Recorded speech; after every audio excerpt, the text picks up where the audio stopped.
ആദ്യം ഞാൻ Shri major general Jacob തരകനിലേക്ക് പോകുന്നു. ശ്രീ ജേക്കബ് തരകൻ, 8ാം നാളാണ് തരിമ്പിന് ശമനമില്ലാതെ തുടരുന്നു ആക്രമണം. ദാ ഇപ്പോഴും ഇസ്രയേലിൽ ഇറാന്റെ വ്യോമാക്രമണം നടക്കുന്നു. ഹൈഫയിൽ മിസൈലുകൾ വീഴുന്നുണ്ട്. ഏകപക്ഷീയമല്ല.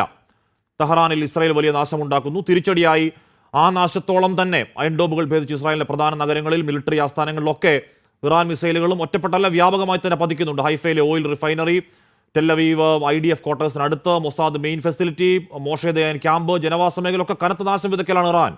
ഈ അശാന്തി സൈനികമായി എത്ര നാൾ ഇങ്ങനെ രക്തരൂക്ഷിതമായി തുടരും എന്നാണ് അങ്ങയുടെ ഒരു വിലയിരുത്തൽ, ശ്രീ ജേക്കബ് തരകൻ?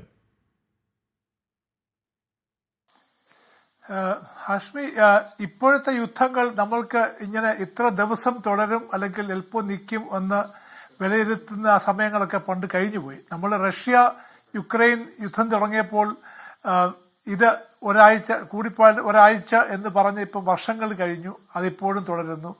ഇങ്ങനെ ഭൂമുഖത്ത് പല സ്ഥലങ്ങളിലും യുദ്ധങ്ങൾ പല രീതിയിൽ നടക്കുന്നു. ഇസ്രായേൽ തുടങ്ങി വെച്ച യുദ്ധം ഒരു പക്ഷേ ഇസ്രായേൽ വിചാരിച്ച് കാണും പെട്ടെന്ന് നിർത്താമെന്ന്. അതോ അവർക്ക് തെറ്റിയതാണോ? ഇതിന് ഒരു അവസാനം വരണമെങ്കിൽ രണ്ട് കക്ഷികൾക്കും ഈ ഓഫ് റാമ്പ്, അതായത് റാമ്പിൽ നിന്ന് മാറാനുള്ള ഒരു വഴി ഒരുങ്ങണം.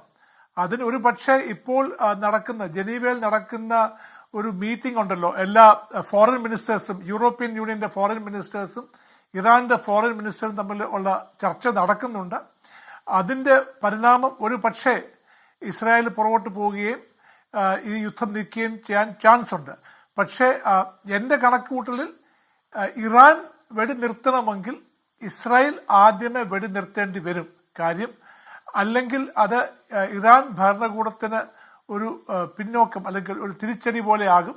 അതുകൊണ്ട് തന്നെ രണ്ടുപേർക്കും ഈ വന്ന സ്ഥിതിയിൽ നിന്ന് മാറണമെങ്കിൽ എന്തെങ്കിലും ഒരു ഡിപ്ലോമാറ്റിക് മൂവ്മെന്റ് നടക്കണം.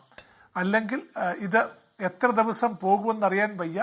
ഇസ്രായേൽ ആഗ്രഹിക്കുന്നത് എത്രയും പെട്ടെന്ന് നിർത്തണമെന്നായിരിക്കും. പക്ഷേ ഇറാന് ഇതൊരു മാരത്തൺ യുദ്ധമാണ്. അവർക്ക് പണ്ടും 7-8 വർഷം യുദ്ധം ചെയ്തുള്ള പരിചയമുണ്ട്.